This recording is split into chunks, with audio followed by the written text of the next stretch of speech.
You should be dead already." That's what my granddaughter whispered as she walked past me, her perfume sharp enough to sting my nose. She thought I didn't hear, but I did. I heard every word. I'm Jo, 69 widow, the grandmother who once baked gingerbread houses at Christmas, who stayed up all night sewing costumes for school plays. Now I was nothing more than a shadow in my own home, the punchline to my grandchildren's jokes. The house used to glow with warmth. Tonight it was filled with their noise, snorts, sneers, music rattling the walls. I stood in the doorway clutching a chipped teacup, steam curling up and vanishing before it reached my face. My hands didn't shake. Not yet. From the kitchen, my grandson laughed too loud, jittery hands pulling open cabinets that used to hold fine china. Now they were bare. They'd sold it all. Plates, silverware, even the clock my husband gave me on our 25th anniversary. I found the empty spot on the wall every day like a wound that refused to close. "They can't sell me," I muttered under my breath. But maybe that was exactly what they wanted, to strip me until nothing was left but air. Outside the window, frost clung to the glass, moonlight turning it into spiderweb patterns. A neighbor's porch light flickered, a lonely beacon in the dark. For a moment, I thought of walking over there, asking for company, for anything. But no. Neighbors only hear half the story, and I was collecting the whole thing. Strange detail. When my granddaughter opened the fridge, she slid my $10 bill from behind the butter tray straight into her pocket. She didn't know the window behind her was a mirror, and I was watching. Then came the part that hollowed me out. "You should have seen her cat," my grandson bragged. It twitched for hours. Laughter followed, not shocked, not nervous, genuine. The kind of laughter that leaves scratches. My cat, the only creature who still curled up on my lap, who still purred against my chest like I mattered, was gone. Poisoned. I set the teacup down. I didn't cry, I didn't yell. I memorized every word. The other grandson, the one who wore his uniform on weekends like a badge of superiority, boasted about almost running over the neighbor's dog.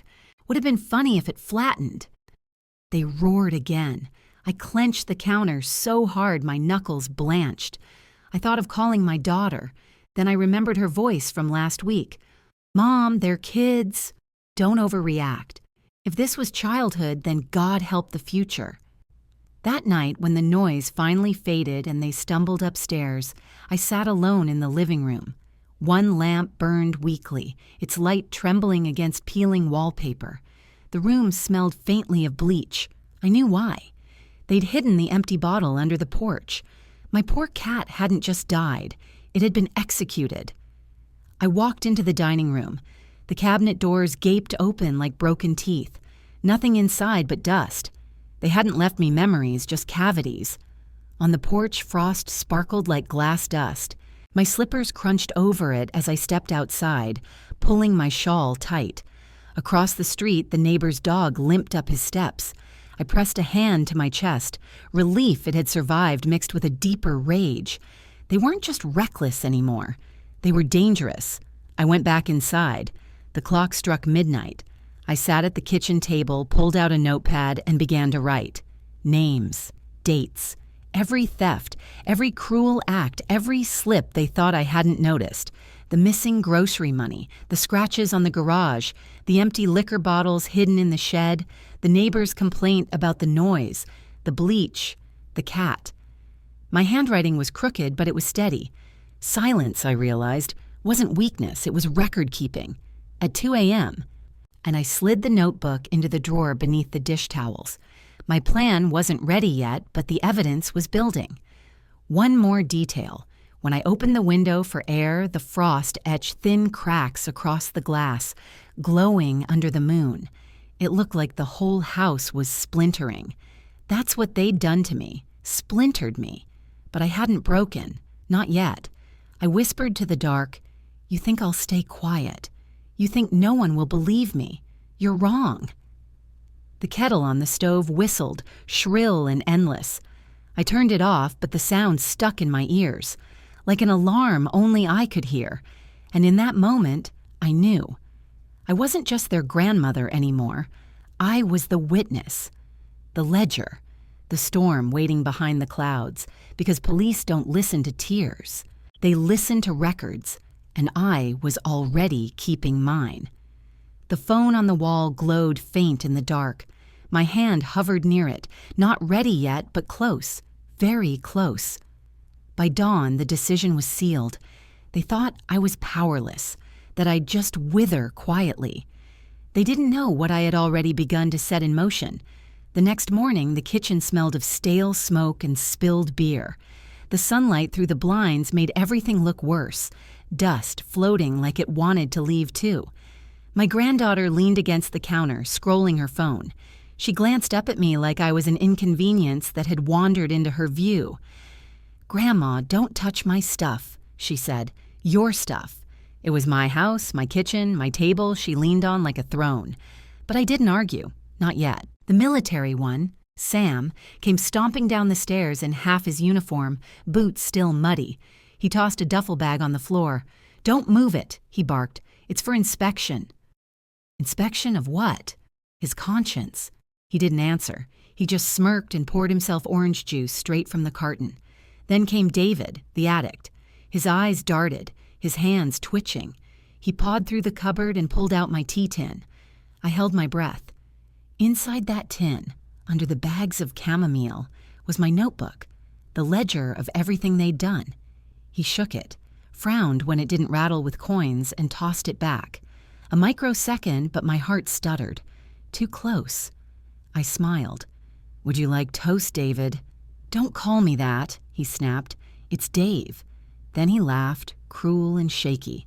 "Old people can't remember names anyway." I remembered everything, especially the things they wanted forgotten. Strange detail. When Sam went out to the porch, I noticed he'd dragged one of my husband's old jackets from the closet. Too small for him, the sleeves short, the elbows worn from years of work. Sam laughed at how it smelled of mothballs, then dropped it on the steps like trash. That jacket had once kept his grandfather warm while fixing cars in the winter. I picked it up quietly after they left, brushing the dust away.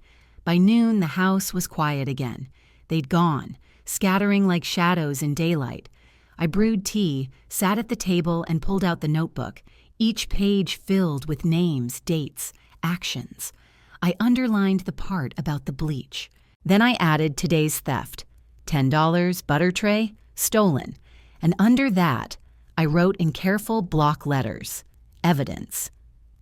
That evening, the neighbor knocked. She held her dog on a short leash, its limp obvious now. "They were speeding again," she whispered, glancing past me toward the hallway. "Nearly clipped him. If it happens again, I'll call animal control, or worse." Her eyes lingered on mine. "Are you safe here?" she asked softly. I forced a smile. "Of course. They're just kids." But in her pause, I saw it. She didn't believe me. She knew. When she left, I closed the door and leaned against it, the wood cold against my back. Safe. Not anymore. Not since the night they laughed about killing. That night, I went upstairs to my bedroom, shut the door, and pulled the shoebox from under the bed. Inside, the deed to the house, my late husband's death certificate, the insurance papers, and a stack of savings bonds tucked in envelopes. Things they didn't know existed. Things they couldn't touch. I laid them on the quilt, smoothing each paper with slow hands. If they wanted to strip me down, they'd discover there was more to me than plates and pocket money. The house creaked as they came home past midnight. Laughter, shouts, the slamming of doors. I stayed silent, my lamp the only witness. I wrote one more line in the notebook. Neighbors aware. Micro hook. I heard them through the vent. David's rasping voice. "We gotta clear out her jewelry next." The others laughed, and Sam said, "She won't even notice." Old people forget. Forget. Number. I etched the words into my mind, carved them into paper. The next morning, I moved differently. Slower on the outside, sharper inside. I baked bread as if nothing had changed, kneaded the dough while listing steps in my head. Step 1, protect the papers. Step 2, copy the ledger. Step 3, wait. When the loaf came out golden, the kitchen smelled like it used to. My granddaughter walked in, rolled her eyes, and muttered, "Bread. Nobody eats that junk." She took the cat's empty food bowl, sneered, and shoved it under the sink. My chest twisted, but I didn't speak. I just sliced the bread, steam rising, and thought, patience. The mail came. I tucked the insurance documents inside an envelope addressed to my lawyer.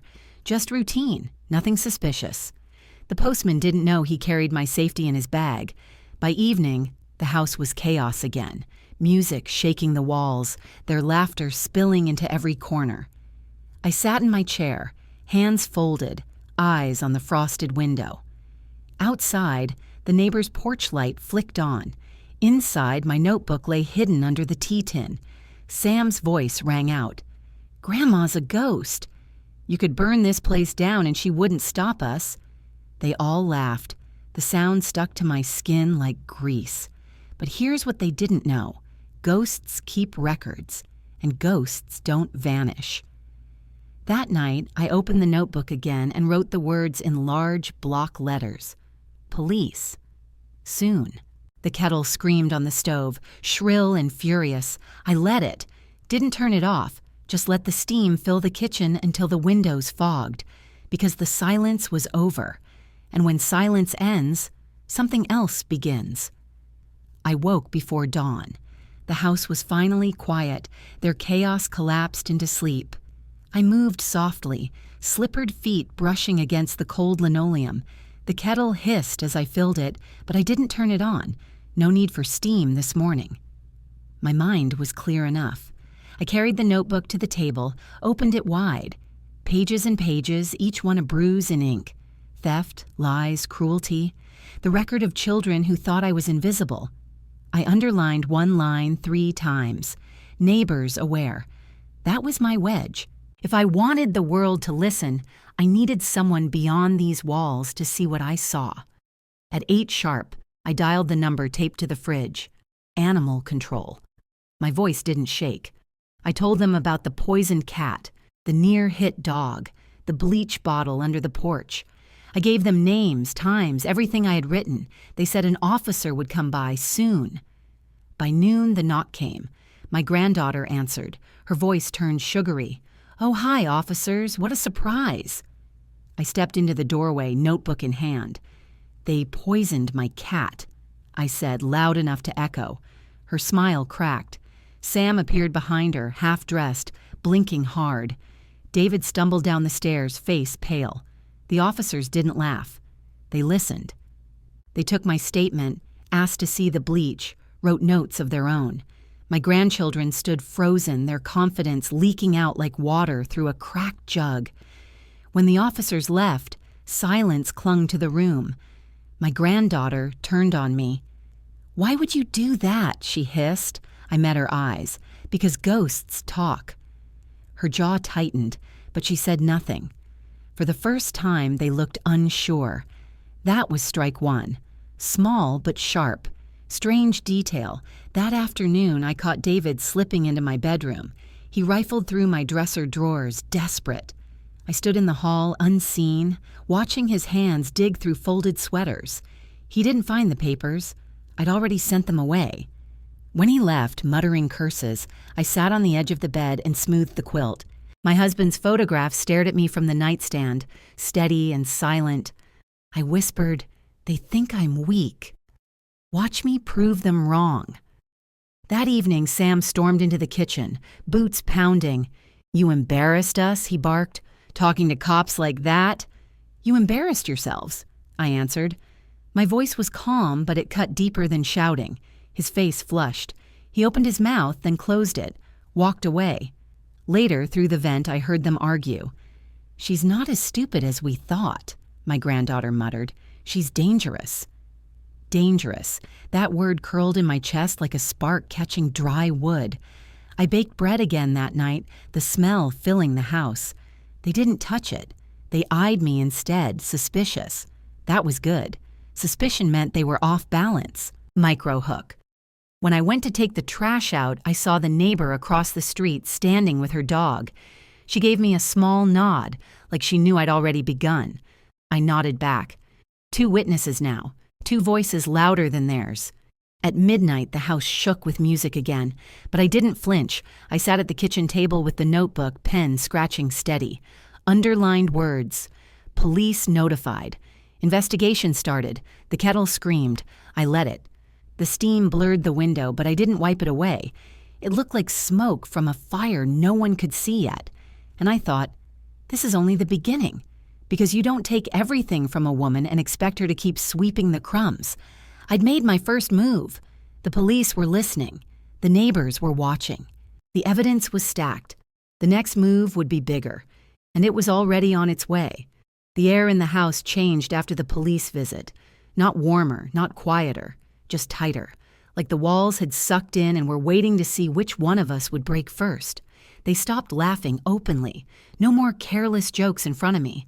Now it was whispers, closed doors, muffled snickers. It wasn't kindness. It was calculation. The first sign came the very next morning. I shuffled into the kitchen, expecting the usual chaos.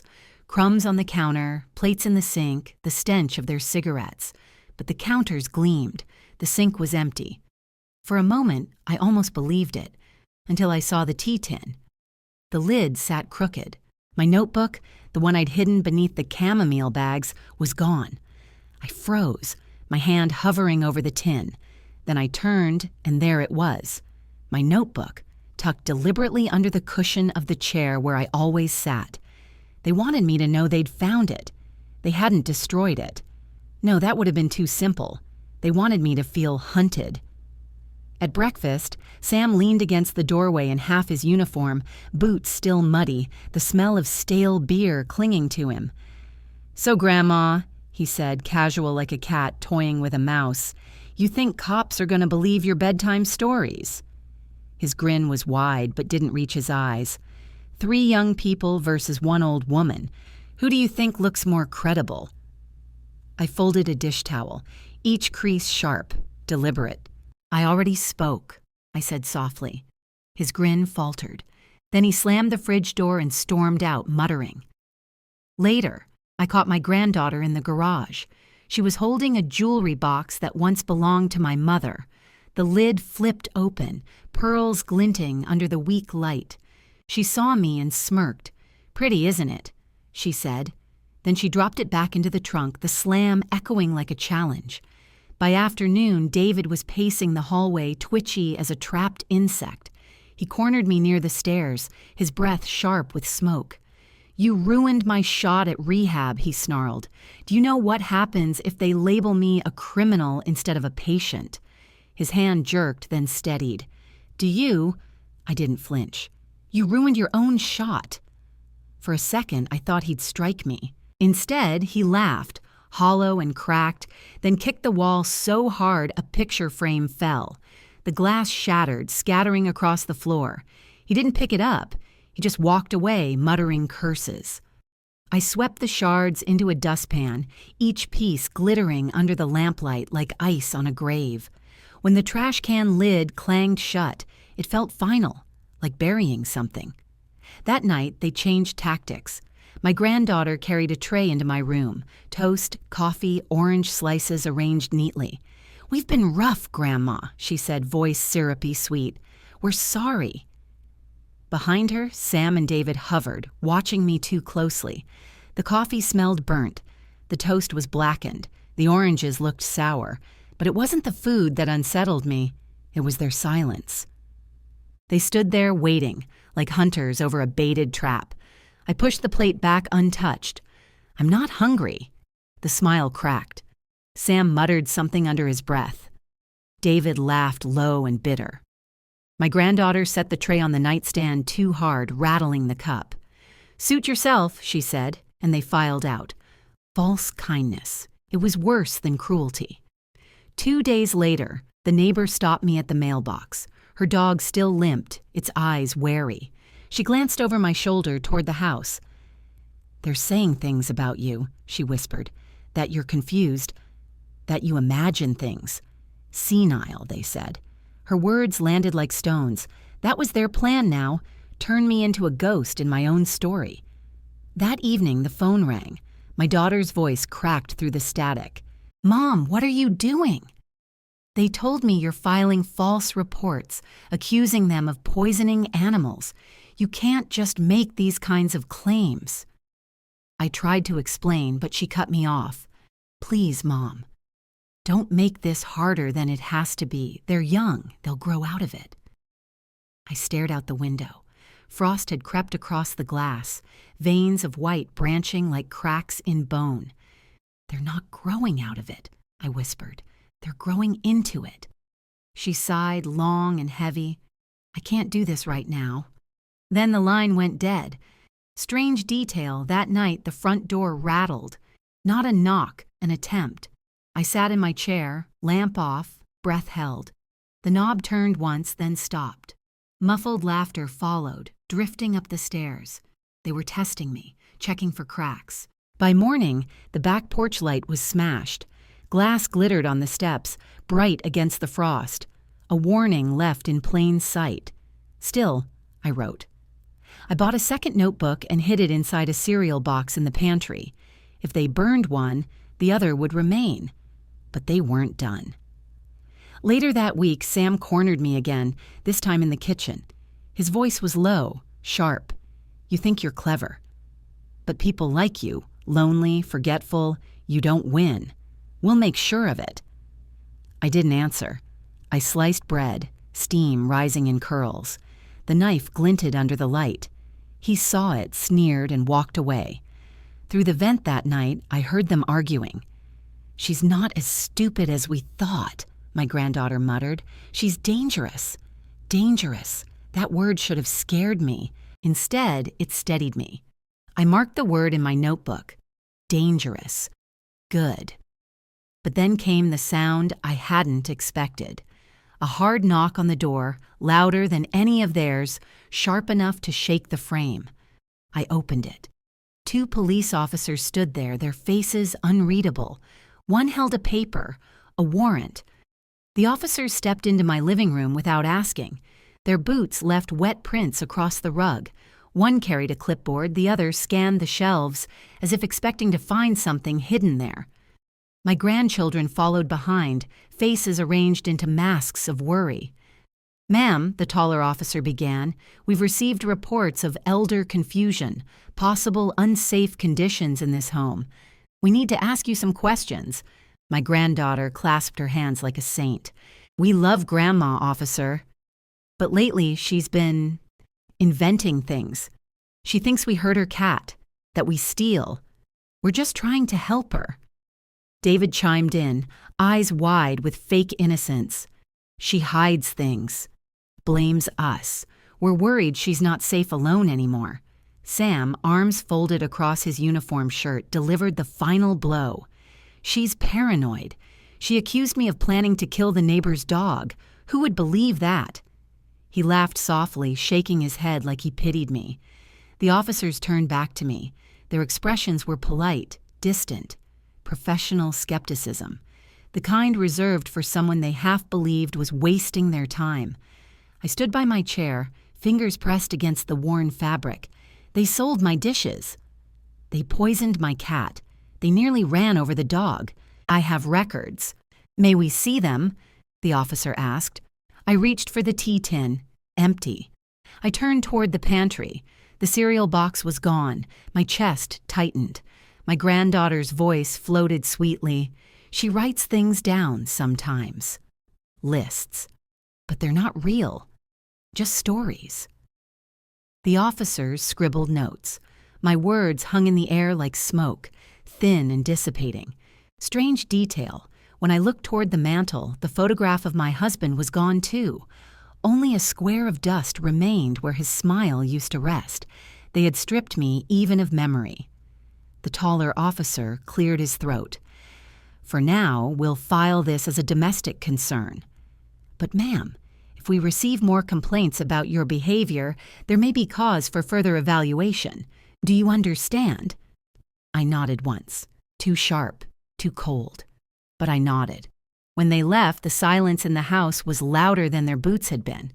My grandchildren stood in a row like victors at a parade. My granddaughter smiled. "See, Grandma." Even the police think you're crazy." I walked past them, up the stairs, into my room, closed the door. My breath came shallow, my hands clenched. For the first time in weeks, I felt the flicker of fear. At midnight, I crept back down. The house was dark. The street outside glowed faintly under the yellow wash of the neighbor's porch light. The smashed glass from the back light still glittered on the steps. I pulled open the drawer beneath the dish towels. Empty. They'd cleaned me out. But they had missed one thing. From the closet, I lifted the shoebox. The deed. The insurance papers. The bonds. Untouched. My hand lingered on the envelope addressed to my lawyer. I had mailed one package already. I had copies. They couldn't erase everything. Microhook. I heard a creak on the stairs. I froze. David stood there, eyes glassy, a shadow in the dim light. He tilted his head. "Talking to yourself again, Grandma," he whispered. Then he disappeared back upstairs, his laugh low and broken. The next morning, my daughter called again. "Mom, the kids told me the police came. Please, just stop. They're trying their best. Don't ruin this family." "Ruin?" I said softly. "You think I'm the one ruining it." She didn't answer, just sighed and hung up. That afternoon, my granddaughter gathered friends in the kitchen. Loud voices, too many shoes by the door. I stayed upstairs, but through the vent, I heard her brag. "She's losing it.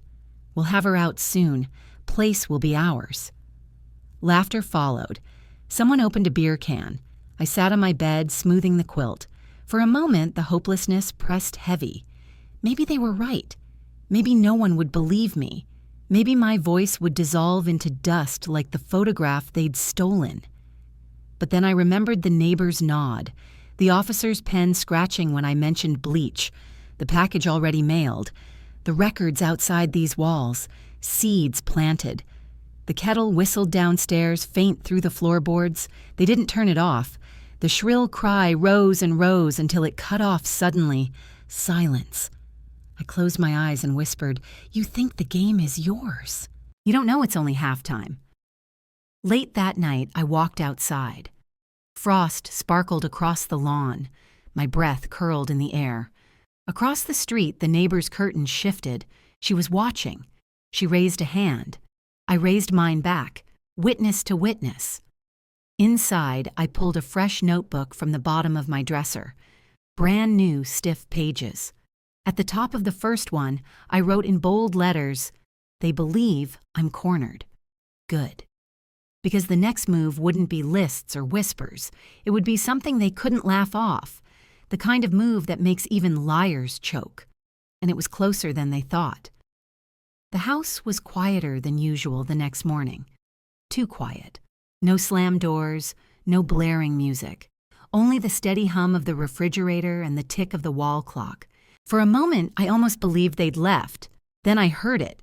Soft laughter from the living room. I stepped into the doorway. My grandchildren were sitting on the couch, huddled together around Sam's laptop. They didn't look up. "What are you doing?" I asked. David grinned, jittery hands tapping the keys. "Just fixing your reputation, Grandma." My stomach tightened. On the screen, I saw my name on a blank form. The words, "Request for mental evaluation," filled the header. My granddaughter smirked. "We're filing a petition. It's easy. Couple signatures, a few stories, and the court will send someone to check you out." She tilted her head. "Pretty soon you'll be too busy proving you're sane to bother us." I kept my face still. Inside, my pulse hammered. When they went upstairs, I slipped into the room. The screen was still glowing. My name, their lies, typed bold and clean. The mouse pointer hovered over submit. I shut the laptop gently, almost tender. They thought the system would save them. They forgot systems keep records too. That evening, I walked down to the mailbox. Frost glittered on the grass. The neighbor's porch light flicked on like it had been waiting for me. She stepped outside, coat pulled tight, dog at her heel. "You all right, Joe?" I nodded once. Then I leaned closer. "If anything happens to me, you call the police. You tell them what you saw with your dog. You tell them everything." Her eyes sharpened. She nodded. I will. Back inside, the air smelled sour, beer and burnt toast. Sam lounged in the kitchen, boots on the table. He waved a letter at me. Guess what? You're not the only one who can write things down. It was the petition, printed, signed by all three. He slapped it on the counter. Court will love this. Crazy old lady who hates her family, you'll be gone in a month. I looked at the paper, then at him. My voice was calm. Courts don't like liars. He laughed. They'll never know. But I did. Microhook. That night, I dialed a number I hadn't used in years, my lawyer's office. His secretary answered. Tell him it's Joe, I said. Tell him it's about the will. She didn't ask questions, just promised he'd call back in the morning. I slept with the new notebook under my pillow. The next day, I moved differently. Slow outside, sharp inside. I baked another loaf of bread, let the smell drift through the house. They didn't touch it. They just watched me. Suspicion has its own scent. When the phone rang at noon, I answered in the hallway. My lawyer's voice was steady. Joe, I got your letter. Do you want to move forward with the disinheritance now? Yes, I said. And I want to add names to the complaint. He paused. Police complaint. No, I whispered. Criminal, theft, abuse, fraud. I have records. He didn't hesitate. Bring everything. Tomorrow, 10 a.m. I hung up. My hands didn't tremble. Strange detail. When I turned, my granddaughter was at the top of the stairs. She'd heard. She vanished before I could say a word. That night, the house erupted. Sam stormed into my room, fists clenched. You think you can cut us out? You think anyone cares about your stupid notebooks? David hovered behind him, twitching, muttering. My granddaughter sneered from the doorway. You'll be in a nursing home before your lawyer even answers the phone. I sat calmly on the bed. We'll see. Sam lunged forward, grabbing the notebook from my lap. He flipped it open, pages fluttering. His face reddened. This is garbage. None of this means anything. He ripped a page. The sound tore the air. I didn't stop him. Let him shred it. Because the real ledger, the copy, was already in my lawyer's hands. When he finished, he threw the scraps on the floor. There. Now you've got nothing.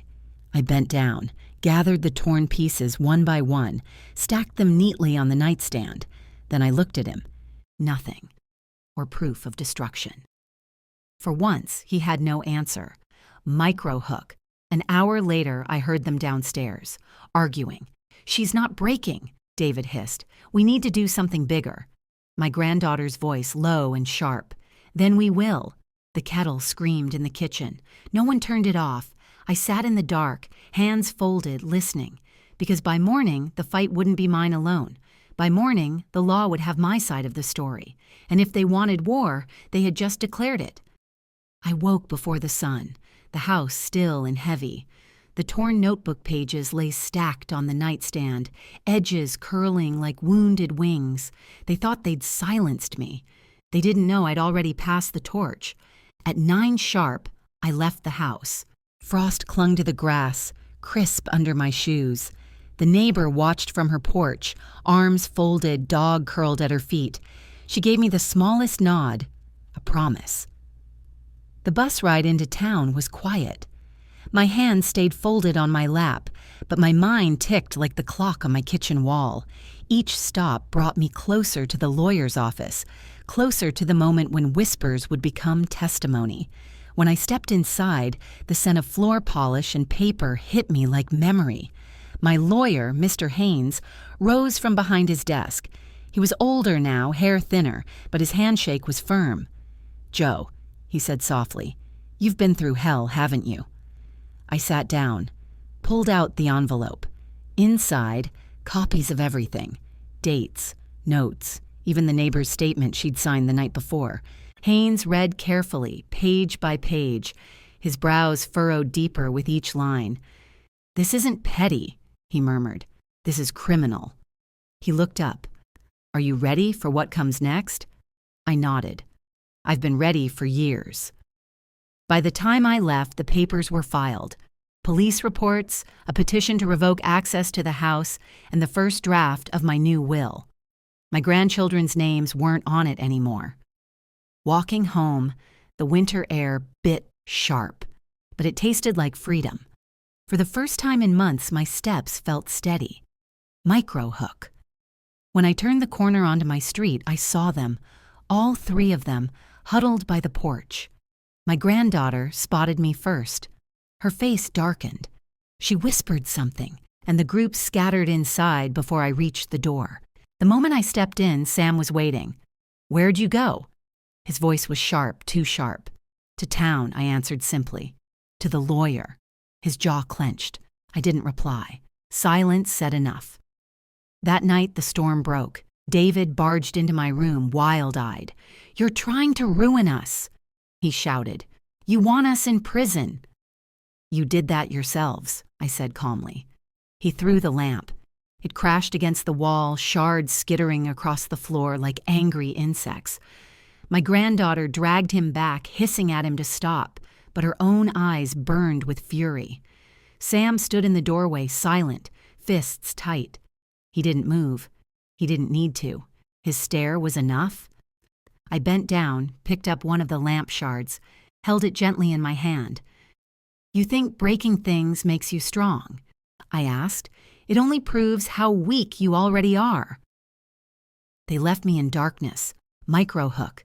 At 2 a.m., I woke to a smell. Smoke. I bolted upright, rushed downstairs. The trash can in the kitchen was smoldering, flames licking the rim. I grabbed the kettle, poured water over it until steam filled the air. My hands shook, not from fear, but fury. They weren't careless anymore. They were trying to erase me. The next morning, 2 officers arrived again, but this time, they weren't here to question me. They were here with papers. "Ma'am," one said, "we've received a petition for your removal from the home, citing safety concerns." My heart pounded, but before I could speak, the second officer added, "We also received counter-claims, evidence of theft, cruelty, and endangerment from the other residents." He glanced at me. "Filed yesterday by your attorney." The first officer shifted uncomfortably. "We'll need to investigate both sides." Sam tried to protest, but the officer raised a hand. "Quiet. Until we finish, no one leaves town." "Understood." The silence that followed was thick as ice. Later, I sat in my chair by the frosted window, steam rising from my teacup. My grandchildren hovered like shadows. Not laughing now, not mocking, just pacing, whispering, arguing. Their empire was cracking. Strange detail. I found my husband's photo again. Hidden in the drawer of Sam's desk, frame cracked. I placed it back on the mantel where it belonged. For the first time in months, his smile returned to the room. That evening, the phone rang. My lawyer's voice was steady. "Joe, the judge agreed to expedite. There'll be a hearing. Evidence will be reviewed. Your grandchildren don't know it yet, but they're already cornered." I set the receiver down slowly. The kettle began to whistle. I didn't move to stop it. The shrill sound filled the kitchen, vibrating in my bones. And then came the slam of a door upstairs. Heavy footsteps. Raised voices. David's voice cut through. "If she takes us down, we take her with us." The kettle screamed louder, and I knew, whatever they were planning, it would come tonight. That night, the air inside the house was heavier than the frost outside. I stayed in my chair, lamp glowing soft against the dark. The kettle sat ready, water inside, but I didn't turn it on. I needed silence. Silence sharp enough to catch every sound. Upstairs, footsteps thudded. Voices hissed. My name floated through the floorboards. Then, Sam's voice. "Tonight. She won't see it coming." My fingers tightened around the arm of the chair. They thought they were hunters. They didn't realize the trap had already snapped shut. At dawn, the police returned. Not for me. For them. The officers came in pairs, boots heavy on the porch, warrants in hand, theft, animal cruelty, endangerment, fraud, every charge written in black ink. My lawyer had delivered. My neighbor's statement sealed it. The system that they thought would protect them was now the hammer above their heads. Sam tried to argue, standing tall in his uniform. "This is a mistake. I serve my country." The officer's voice was flat. "You serve the court now." Handcuffs clicked. David fought. Twisting, shouting, swearing he was sick, not guilty. They dragged him out, wrists bound, his twitching hands finally stilled. My granddaughter tried tears. "I'm just a girl." "I didn't mean—" The officer cut her off. "You signed petitions. You stole. You lied." The cuffs closed around her, too. I stood in the doorway, frost crunching under my slippers, watching them shoved into the back of the cruiser. Neighbors had gathered, coats pulled tight, breath misting in the cold. They watched quietly. No one defended my grandchildren, not one voice. Microhook.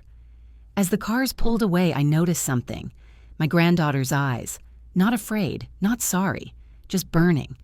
The kind of look that promised she wasn't finished. When the last engine faded, the street was silent again. I stepped back inside. The house felt hollow but clean.